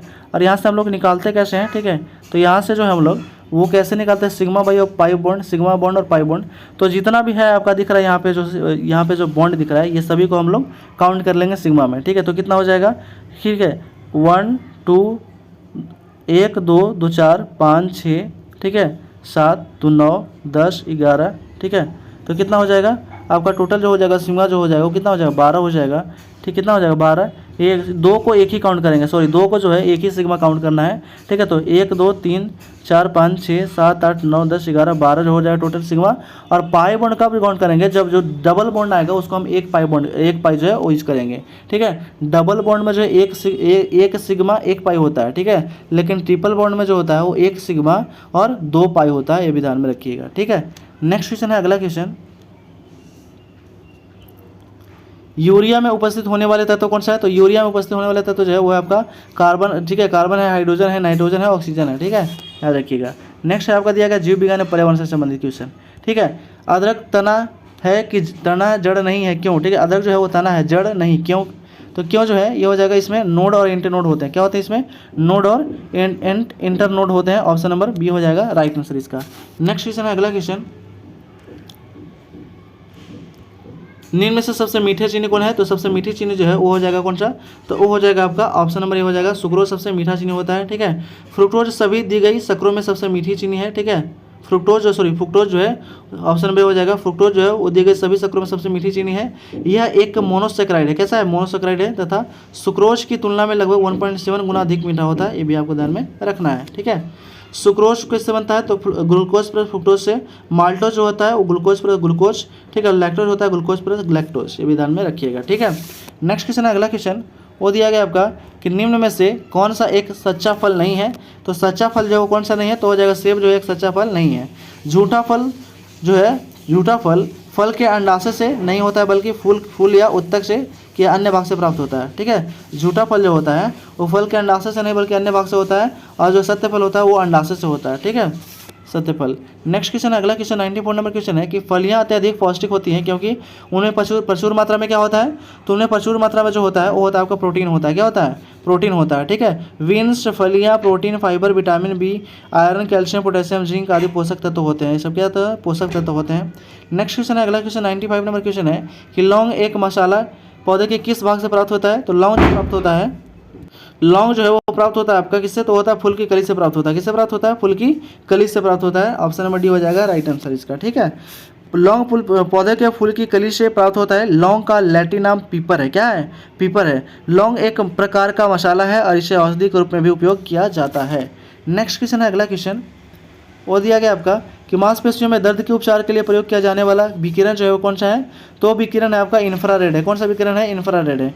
मांसपेशियों या जड़ों के दर्द में उपचार के लिए इंफ्रारेड विकिरण का प्रयोग प्रभावी माना जाता है। इंफ्रारेड विकिरण का प्रयोग सभी रेडारों में सुदूर तापमान संवेदन, स्पेक्ट्रोमीटर, मौसम पूर्वानुमान में किया जाता है। ठीक है, नेक्स्ट प्रश्न है, अगला प्रश्न है, दूध किसका घटिया है। ठीक है, दूध जो है, दूध किसका घटिया स्रोत है, तो घटिया स्रोत जो है वो है आपका विटामिन सी का घटिया स्रोत है। ठीक है, विटामिन सी का जो है वो घटिया स्रोत है। ठीक है, नेक्स्ट क्वेश्चन है, यानी कि विटामिन सी नहीं पाया जाता है दूध में। ठीक है, ये ध्यान रखिएगा। ग्लूकोज को एथीन अल्कोहल में किस एंजाइम द्वारा बदला जाता है। ठीक है, ग्लूकोज को एथिल अल्कोहल में किस एंजाइम के द्वारा बदल दिया जाता है, तो बदल दिया जाता है आपका जाइमेज के द्वारा। किसके द्वारा, तो जाइमेज के द्वारा जो है वो बदल दिया जाता है। ठीक है, नेक्स्ट क्वेश्चन है, अगला क्वेश्चन है 99 नंबर क्वेश्चन, विटामिन जो रक्त के थक्के बनाने में प्रभावित होता है वो कौन सा विटामिन है, तो विटामिन के जो है वो रक्त को थक्का बनने में सहायता करता है। रक्त के थक्के बनने की प्रक्रिया जो है थ्रोम्बोप्लास्टिन, प्रोथ्रोम्बिन, कैल्शियम और थ्रोम्बिन जो है ये सब जो है वो जिम्मेवार होता है। ठीक है, नेक्स्ट क्वेश्चन है, अगला क्वेश्चन है 100 नंबर क्वेश्चन है, महिला सेक्स हार्मोन कौन सा है, तो ठीक है, महिला सेक्स हार्मोन जो है वो हो जाएगा आपका एस्ट्रोजन है। ठीक है, एस्ट्रोजन जो है वो महिला सेक्स हार्मोन है। ठीक है, एस्ट्रोजन हार्मोन महिलाओं में पाया जाने वाला एक सेक्स हार्मोन है जो महिलाओं के प्रजनन प्रणाली के विकास में सहायता होता है। इसे फीमेल हार्मोन भी कहते हैं, जबकि टेस्टोस्टेरोन जो है वो पुरुष हार्मोन है। ठीक है, टेस्टोस्टेरोन कौन सा हार्मोन है, तो पुरुष हार्मोन है। ठीक है, ध्यान रखिएगा। ठीक है, तो जितना भी क्वेश्चन आपको कराया जा रहा है, ठीक है, और क्वेश्चन के साथ साथ आपको फुल डिस्कशन भी कराया जा रहा है। तो अभी तक कृपया जो भी चैनल को सब्सक्राइब नहीं किए हैं वो कृपया सब्सक्राइब कर दें।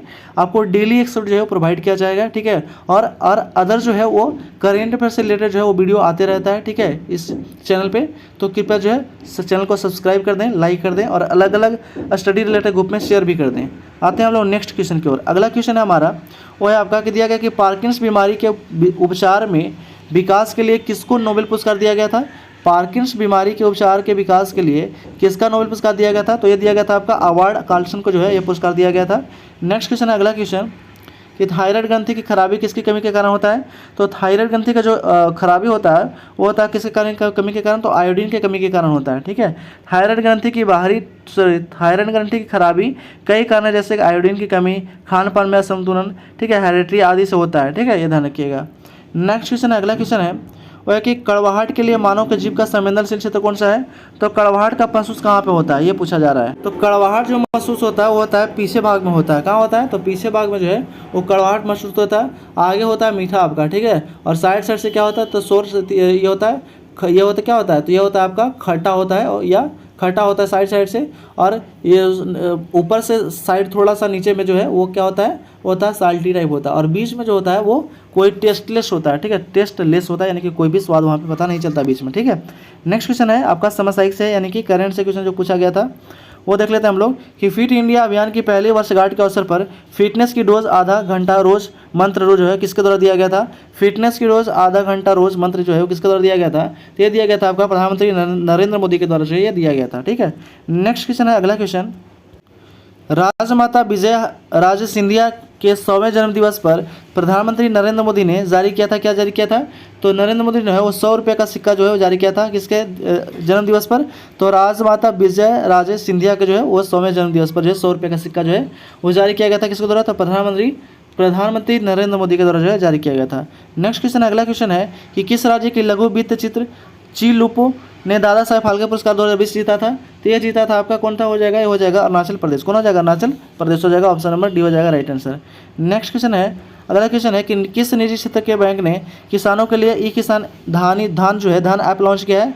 ठीक है, किस निजी क्षेत्र का बैंक जो है वो किसानों के लिए ई किसान धान ऐप जो है वो चालू किया है, तो वो चालू किया है आपका HDFC बैंक। कौन सा, HDFC बैंक जो है वो चालू किया है। ठीक है, नेक्स्ट क्वेश्चन है, अगला क्वेश्चन वो दिया गया आपका कि भारत ने किस शहर में अंतर्राष्ट्रीय हवाई अड्डे पर सबसे पहले कोविड वैक्सीन परीक्षण सुविधा प्रारंभ किया था, तो यह प्रारंभ किया गया था आपका दिल्ली में। कहाँ किया गया था, दिल्ली में जो था ये सुविधा प्रारंभ किया गया था। ठीक है, नेक्स्ट क्वेश्चन है, अगला क्वेश्चन, राफेल फाइटर एयरक्राफ्ट को किस वायुसेना स्टेशन पर औपचारिक रूप से भारतीय वायुसेना में सम्मिलित किया गया है, तो यह सम्मिलित किया गया का अम्बाला में। ठीक है, अम्बाला में सम्मिलित किया गया है। सितंबर 2020 में अम्बाला एयरबेस में 17 स्क्वाड्रन गोल्डन एयरवेज में औपचारिक रूप से 5 राफेल लड़ाकू विमान को शामिल किया गया है, ये भी आपको ध्यान में रखना है। ठीक है, नेक्स्ट क्वेश्चन, अगला क्वेश्चन है वो आपका दिया गया कि भारतीय क्रिकेट कंट्रोल बोर्ड, ठीक है, द्वारा किसे सर्व भारतीय महिला चयन समिति का अध्यक्ष नियुक्त किया गया है, तो नियुक्त किया गया आपका नीतू डेविड को। ठीक है, किससे नियुक्त किया गया, नीतू डेविड को। ठीक है, नेक्स्ट क्वेश्चन है, अगला क्वेश्चन, ठीक है, महिला एकल यूएस ओपन टेनिस टूर्नामेंट 2020 का खिताब किसने जीता है?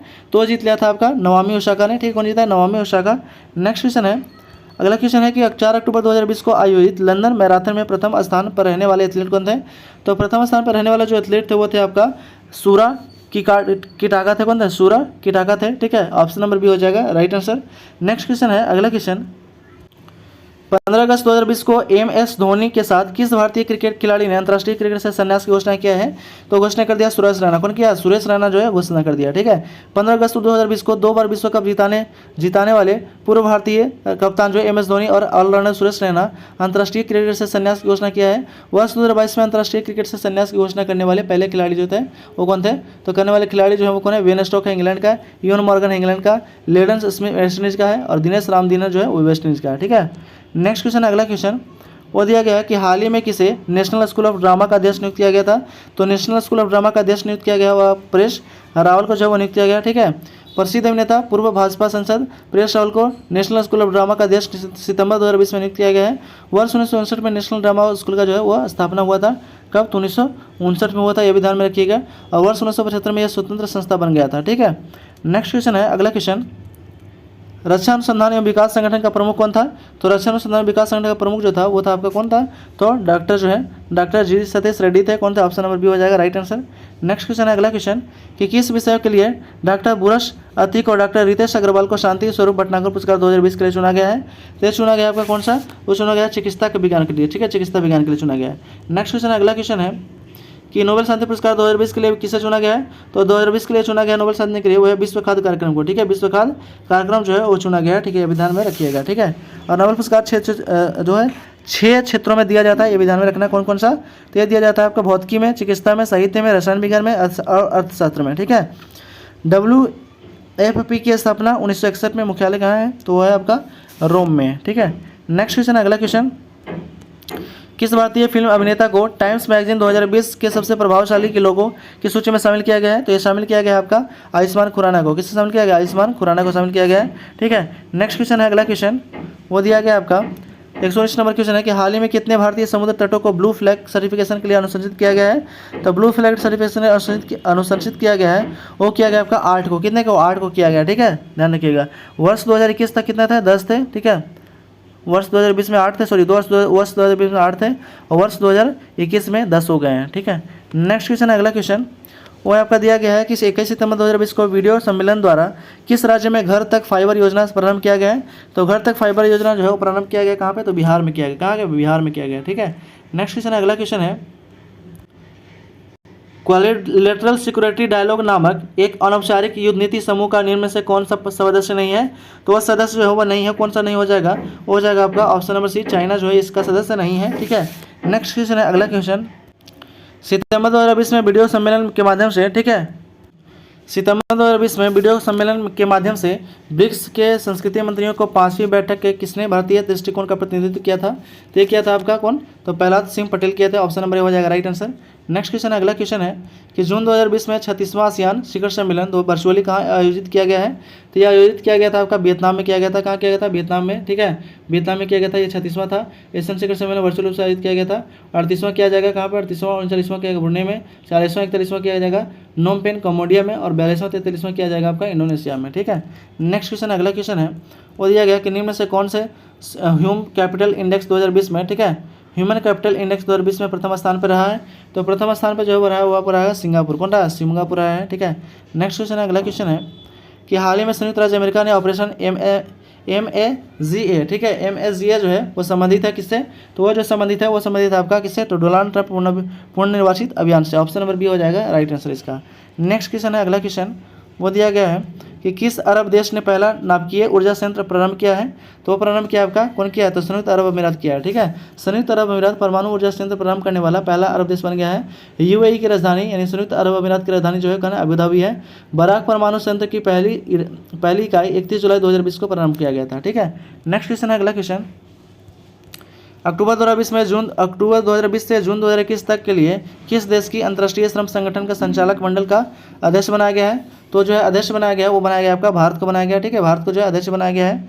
नेक्स्ट क्वेश्चन है, अगला क्वेश्चन, कि सितंबर 2020 में प्रारंभ किया गया ऑपरेशन में मेरी सहेली का उद्देश्य क्या है? तो मेरी सहेली का जो उद्देश्य है वो है आपका रेलों में महिलाओं के लिए, ठीक है, उद्देश्य क्या था? इसका जो उद्देश्य था वो था आपका कि रेलों में महिलाओं यात्रियों की सुरक्षा को बढ़ावा देना। ऑप्शन नंबर बी हो जाएगा इसका राइट आंसर। नेक्स्ट प्रश्न, अगला प्रश्न दिया गया है। नेक्स्ट प्रश्न है कि दिसंबर 2018 तक के अनुसार विश्व के निम्न देशों में से किस देश का सबसे अधिक भारतीय आबादी है? तो सबसे विशेष आबादी कहाँ का है? वो है संयुक्त राज्य अमेरिका का है। ऑप्शन नंबर डी हो जाएगा राइट आंसर, ठीक है। नेक्स्ट क्वेश्चन है, अगला क्वेश्चन वो दिया गया है कि हाल ही में संसद की नई इमारत में निर्माण की बोली किसने जीत लिया है? ठीक है, तो निर्माण की बोली जो है वो जीत लिया कौन किसने? तो वो जीत लिया आपका, वो जीत लिया ऑप्शन नंबर सी हो जाएगा, टाटा प्रोजेक्ट लिमिटेड के द्वारा जो है जीत लिया गया है ये बोली, ठीक है। नेक्स्ट क्वेश्चन है, अगला क्वेश्चन वो दिया गया है कि वर्तमान में राष्ट्रीय महिला आयोग का प्रमुख कौन है? तो कौन थे वो राष्ट्रीय महिला आयोग का प्रमुख? तो है रेखा शर्मा, ठीक है, रेखा शर्मा है। नेक्स्ट क्वेश्चन, अगला क्वेश्चन, व्यवसाय करने की सरलता 2020 में रिपोर्ट के अनुसार भारत में अपने क्रम के सुधार किया गया है, जो कितना है? तो जो वो जो है अभी जो है वो आपका विगत वर्ष 77 से 63 स्थान पे आया है, ठीक है। ऑप्शन नंबर ए हो जाएगा राइट आंसर इसका। नेक्स्ट प्रश्न, अगला प्रश्न वो दिया गया है, भारत के केंद्रीय बजट में संस्थागत कृषि साख का प्रभाव बढ़ाने के लिए वर्ष 2020-21 के लिए एक साख लक्ष्य रखा गया है। तो एक साख लक्ष्य जो रखा गया कितना? तो 15 लाख करोड़ रुपये रखा गया, ठीक है, 15 लाख करोड़ रुपये जो रखा गया। ऑप्शन नंबर सी हो जाएगा राइट आंसर इसका। नेक्स्ट प्रश्न, अगला प्रश्न है वो दिया गया है कि पीएम कुसुम योजना का उद्देश्य क्या है? तो ठीक है, तो पीएम कुसुम योजना का जो उद्देश्य है वो है आपका किसानों को डीजल और केरोसिन पर निर्भरता समाप्त करना तथा पंप सेट को सौर ऊर्जा में जोड़ना, ठीक है। ऑप्शन नंबर डी हो जाएगा राइट आंसर इसका, ठीक है। नेक्स्ट प्रश्न, अगला प्रश्न है वो दिया गया आपका कि निम्न में से भारत का कौन सा व्यापारिक बैंक विश्व के शीर्ष 100 बैंकों में शामिल है? तो सब 100 बैंकों में जो है शामिल है वो कौन है? भारतीय स्टेट बैंक है। कौन है? भारतीय स्टेट बैंक है। ऑप्शन नंबर बी हो जाएगा राइट आंसर इसका, ठीक है। इसका राष्ट्रीयकरण हुआ था 1950 में हुआ था, ये भी आपको ध्यान में रखना है। नेक्स्ट क्वेश्चन, अगला क्वेश्चन, भारत सरकार ने 2021 में बजट के एक नई योजना निर्भीक घोषित की है। अर्थव्यवस्था का निम्न में से कौन सा क्षेत्र इस योजना से लाभान्वित होगा? तो हो जाएगा आपका निर्यात क्षेत्र जो है ये लाभान्वित होगा, ठीक है, इस योजना से। नेक्स्ट क्वेश्चन है, अगला क्वेश्चन वो है आपका कि इजराइल में शांति समझौता करने वाला पहला अरब देश कौन बना है? तो इजराइल में शांति समझौता जो है वो स्थापित करने वाला पहला अरब देश जो है वो बन गया आपका कौन? तो मिस्र बना है। कौन बना है? मिस्र बन गया है। ऑप्शन नंबर ए हो जाएगा राइट आंसर। नेक्स्ट क्वेश्चन है, अगला क्वेश्चन है कि नागरिकता कानून कब पारित हुआ था? तो नागरिकता कानून जो था वो पारित हुआ था 11 दिसंबर 2019 को पारित हुआ था, ठीक है, 11 दिसंबर 2019 को। ऑप्शन नंबर बी हो जाएगा राइट आंसर इसका। नेक्स्ट प्रश्न, अगला प्रश्न है वो दिया गया आपका कि भारत का 13वां प्रधान बंदरगाह किस राज्य में स्थापित किया जाने वाला है? तो वो स्थापित किया जा रहा है वो जाएगा महाराष्ट्र में, ठीक है, महाराष्ट्र में इसका स्थापित किया जाएगा। नेक्स्ट क्वेश्चन, अगला क्वेश्चन 40 नंबर क्वेश्चन है कि भारत की पहली स्वदेशी एंटी रेडिएशन मिसाइल का नाम क्या है? तो भारत का पहला स्वदेशी एंटी रेडिएशन मिसाइल का जो नाम है वो है आपका क्या? रुद्रम नाम है, ठीक है। रुद्रम भारत की पहली एंटी रेडिएशन मिसाइल है जिसका निर्माण जो है DRDO द्वारा किया गया था। इस मिसाइल को US-30 MKI लड़ाकू विमान से लॉन्च किया जाएगा, ठीक है। यह नवंबर 2022 में भारत में लंबी दूरी तक वार करने वाली इंटरमीडिएट रेंज बैलिस्टिक मिसाइल जो है अग्नि 3 का सफल परीक्षण ट्रेनिंग लॉन्च से किया गया है, ठीक है, ये भी ध्यान रखिएगा। और इसे उड़ीसा से APJ अब्दुल कलाम द्वीप से लॉन्च किया गया था, ये भी ध्यान रखिएगा। अब है गणित से कुछ क्वेश्चन है, ये भी मिला लीजिएगा, ठीक है। और इसका PDF आपको टेलीग्राम चैनल पर दे दिया जाएगा, ठीक है, तो आप वहाँ से जाकर के ज्वाइन कर लीजिएगा। और टेलीग्राम चैनल का लिंक इस वीडियो के डिस्क्रिप्शन में दे दिया जाएगा, तो वहाँ से टेलीग्राम ज्वाइन कर लीजिएगा। और PDF आपको टेलीग्राम चैनल पर उपलब्ध जो है करा दिया जाएगा, ठीक है। नेक्स्ट क्वेश्चन है यहाँ पे जो है मैथ का क्वेश्चन है 41 नंबर क्वेश्चन है, उसका आंसर हो जाएगा ऑप्शन नंबर ए हो जाएगा राइट आंसर, ठीक है। नेक्स्ट प्रश्न, अगला प्रश्न दिया गया है 142 नंबर क्वेश्चन, 142 का जो आंसर हो जाएगा ऑप्शन नंबर ए हो जाएगा राइट आंसर। नेक्स्ट क्वेश्चन है 43 नंबर क्वेश्चन, और 43 जो हो जाएगा वो हो जाएगा आपका ऑप्शन नंबर सी हो जाएगा राइट आंसर। नेक्स्ट प्रश्न है 144 का जो आंसर हो जाएगा ऑप्शन नंबर बी हो जाएगा राइट आंसर इसका, ठीक है। नेक्स्ट प्रश्न है 145 नंबर क्वेश्चन, 145 का जो आंसर हो जाएगा वो हो जाएगा आपका ऑप्शन नंबर सी हो जाएगा राइट आंसर। नेक्स्ट क्वेश्चन है, अगला क्वेश्चन है 146 नंबर क्वेश्चन, 146 का जो आंसर हो जाएगा वो हो जाएगा आपका ऑप्शन नंबर ए हो जाएगा राइट आंसर। नेक्स्ट क्वेश्चन है, अगला क्वेश्चन है 147 नंबर क्वेश्चन, 147 का जो क्वेश्चन है वो आंसर हो जाएगा ऑप्शन नंबर बी हो जाएगा राइट आंसर 11 दिन, ठीक है। नेक्स्ट क्वेश्चन, अगला क्वेश्चन है वो आपका दिया गया है कि 148 नंबर क्वेश्चन, 148 का आंसर हो जाएगा ऑप्शन नंबर सी हो जाएगा राइट आंसर, ठीक है। नेक्स्ट क्वेश्चन है 149 नंबर क्वेश्चन, 149 का जो आंसर हो जाएगा वो हो जाएगा ऑप्शन नंबर बी हो जाएगा राइट आंसर, ठीक है। और लास्ट क्वेश्चन है इस वीडियो का और इस सेट का भी है लास्ट क्वेश्चन 150 नंबर क्वेश्चन, 150 का हो जाएगा ऑप्शन नंबर क्या हो जाएगा? तो ऑप्शन नंबर बी हो जाएगा राइट आंसर, 3 और 2 दोनों हो जाएगा। तो हम लोग जो है इस वीडियो में डिस्कस किए हैं 66 जो है वो प्रीवियस ईयर क्वेश्चन पेपर का, ठीक है, 66 जो BPSC का प्रीवियस क्वेश्चन था उसको हम लोग टोटल एनालिसिस किए हैं 150 क्वेश्चन। तो कृपया जो भी चैनल पर नए वो सब्सक्राइब कर दें, लाइक कर दें, बेल आइकन दबा दें और अलग अलग स्टडी रिलेटेड ग्रुप में शेयर कर दें। Thanks for watching.